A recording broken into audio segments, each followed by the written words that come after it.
उद्धव भगवान श्री कृष्ण से सवाल करते हैं, हे भगवान, सबसे पहले मुझे ये बताइए कि सच्चा मित्र कौन होता है। भगवान श्री कृष्ण ने जवाब दिया, सच्चा मित्र वह है जो जरूरत पड़ने पर मित्र की बिना मांगे ही मदद करने को तत्पर रहे। भगवान, आप पांडवों के आत्मीय मित्र और प्रिय मार्गदर्शक रहे। उन्होंने सदा आप पर पूरा भरोसा किया। आप महान ज्ञानी हैं। आप भूत, वर्तमान व भविष्य के ज्ञाता हैं। किंतु आपने जो सच्चे मित्र की परिभाषा दी है, भगवान, क्या आपको लगता नहीं है कि आपने उस परिभाषा के अनुसार कार्य नहीं किया? आपने धर्मराज युधिष्ठिर को जुआ खेलने से रोका क्यों नहीं? चलो ठीक है, आपने नहीं रोका। आपने भाग्य को भी धर्मराज के पक्ष में नहीं मोड़ा। आप चाहते तो युधिष्ठिर को जिता सकते थे। आप कम से कम उन्हें धनराज और यहां तक कि स्वयं को हारने के बाद भी रोक सकते थे। उसके बाद भी जब उन्होंने अपने भाइयों को दांव पर लगाया, तब भी आपने उन्हें नहीं रोका।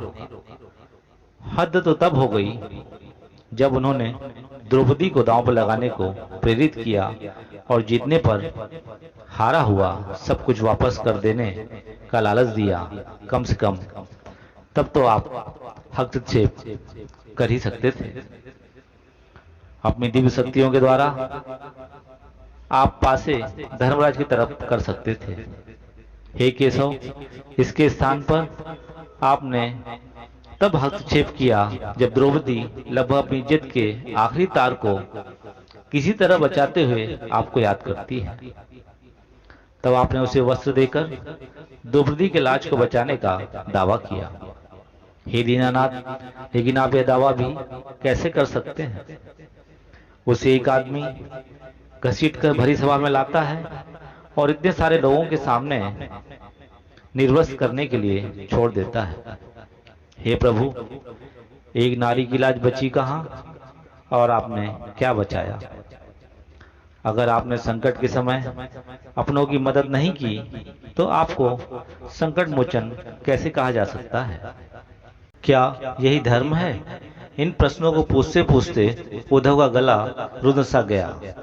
उनकी आंखों से आंसू बहने लगे। दोस्तों, ये अकेले उद्धव के प्रश्न नहीं हैं, हमारे आपके सवाल हैं। ऐसी शंका हमारे और आपके मन में भी जरूर उठती होगी कि त्रिलोक के स्वामी सर्वशक्तिमान भगवान श्री कृष्ण ने ऐसा क्यों किया। आइए सुनते हैं भगवान श्री कृष्ण का जवाब। भगवान श्री कृष्ण ने मुस्कुराते हुए कहा, हे उद्धव, यह सृष्टि का नियम है, विवेकवान ही जीतता है। उस समय दुर्योधन के पास विवेक था, धर्मराज के पास नहीं। यही कारण रहा कि धर्मराज पराजित हुए। उद्धव को हैरान देखकर भगवान श्री कृष्ण आगे बोले, दुर्योधन के पास जुआ खेलने के लिए धन तो बहुत था, लेकिन उसे पांसु का खेल खेलना नहीं आता था। इसलिए उसने अपने मामा शकुनी को अपनी तरफ से खेलने के लिए कहा। यही विवेकवान की पहचान है और यही विवेक है। इसी तरह धर्मराज युधिष्ठिर भी सोच सकते थे और दुर्योधन से कह सकते थे कि उनकी तरफ से मैं खेलूंगा। उद्धव, जरा विचार करो, अगर शकुनी और मैं खेलते तो कौन जीतता? प्रिय उद्धव, चलो इस बात को जाने दो। उन्होंने मुझे खेल में शामिल नहीं किया, इस बात के लिए उन्हें माफ किया जा सकता है, लेकिन उन्होंने विवेक शून्यतावश एक और बड़ी गलती की और उन्होंने मुझसे प्रार्थना की कि मैं तब तक सभा कक्ष में न आऊं जब तक कि मुझे बुलाया न जाए, क्योंकि वे अपने दुर्भाग्य का खेल मुझसे छुपकर खेलना चाहते थे। वे नहीं चाहते थे कि मुझे मालूम पड़े। इस प्रकार उन्होंने मुझे अपनी प्रार्थना से बांध दिया, तो मैं सभा कक्ष में कैसे जा सकता था? इसके बाद भी मैं कक्ष के बाहर इंतजार कर रहा था कि कब कोई बुलाता है। युधिष्ठिर के साथ ही साथ भीम, अर्जुन, नकुल, सहदेव सब मुझे भूल गए। बस अपने भाग्य और दुर्योधन को कोसते रहे।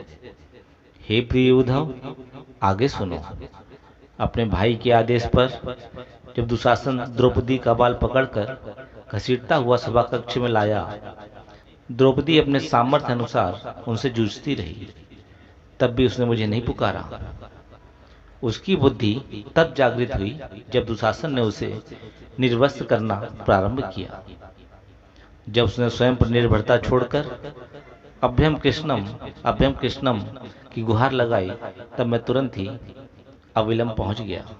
उद्धव, अब तुम ही बताओ, जो परिस्थितियां मैंने बताई हैं उसमें मेरी गलती कहाँ है? उद्धव बोले, हे केशव, आपका स्पष्टीकरण प्रभावशाली जरूर है, किंतु मुझे पूर्ण संतुष्टि नहीं हुई है। क्या मैं एक प्रश्न और पूछ सकता हूँ? भगवान श्री कृष्ण बोले, अवश्य पूछ सकते हो। उद्धव ने प्रश्न किया, इसका अर्थ यह हुआ कि आप तभी आओगे जब बुलाया जाए। क्या संकट से घिरे भक्त की मदद आप स्वतः नहीं कर सकते? भगवान श्री कृष्ण मुस्कुराए और बोले, उद्धव, इस संसार में हर एक का जीवन उसके स्वयं के कर्म फल के आधार पर संचालित होता है। ना तो मैं चलाता हूँ, ना ही हस्तक्षेप करता हूँ। मैं केवल एक साक्षी हूँ।